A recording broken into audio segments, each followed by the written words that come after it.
আজকে একটা ছোট্ট ডিআইওয়াই প্ল্যান্টারই বলুন, ফ্লাওয়ার ভাসই বলুন, যা খুশি বলতে পারেন, সেটাই কিভাবে বানিয়েছি ওটা আপনাদের সঙ্গে শেয়ার করব। তো স্টার্ট করা যাক। আমার কাছে এরকম একটা খালি ডিব্বা ছিল, স্কোয়ার শেপের। আপনাদের কাছে যেরকম শেপের থাকবে আপনারা করতে পারেন। তো এটাকে আমি ফার্স্টে ব্ল্যাক অ্যাক্রিলিক কালার দিয়ে পুরোটা পেন্ট করে নিয়েছি। পেন্ট করা কমপ্লিট হয়ে গেলে ওটাকে আমি শুকানোর জন্য রেখে দিয়েছি। ততক্ষণ এখানে নারকেলের খোসা ইউজ করেছিলাম ঘরে রান্নাতে নারকেল, সেটাকে আমি ধুয়ে পুরো শুকিয়ে রেখে দিয়েছিলাম। ওটার এখন উপরের খোলাটাকে ভালো করে ফার্স্টে ছুরি দিয়ে চেঁচে নিলাম। তারপরে স্ক্রাবার থাকে না, যেগুলো আমরা রান্নার বাসন মাজার ক্ষেত্রে ইউজ করি, তো সেটা দিয়ে আমি একটু ঘষে নিলাম যাতে পুরো মসৃণ হয়ে যায়।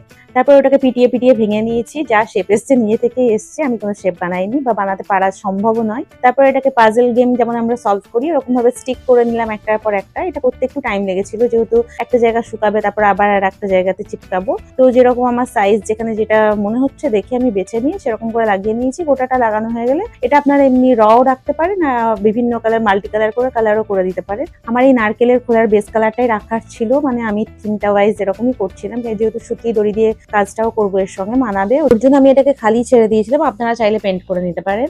তারপর এখানে আমি সুতি দড়ি দিয়ে বেশ কিছু জিনিসপত্র বানিয়ে নিচ্ছি। এটা ফার্স্টে গোল একটা বানিয়ে নিলাম রিং মতন, তারপর ওটাকে চিটিয়ে শুকাতে রেখে দিলাম। আর মুখের কাছটা দিয়ে দড়িটা পেঁচিয়ে নিলাম যাতে দেখতে একটু সুন্দর লাগে। আর ওখানটা কালার করে নিয়ে ওর জন্যই ফাঁকা রেখেছিলাম। আর সাইডে যে দড়ির অবশিষ্ট অংশটা বেঁচেছিল সেটা কাঠা দিয়ে চিটিয়ে নিলাম। আমি যতক্ষণ এখানটা চিটাচ্ছি ততক্ষণ আপনারা প্লিজ ভিডিওটাতে লাইক করে চ্যানেলটা সাবস্ক্রাইব করে দিন।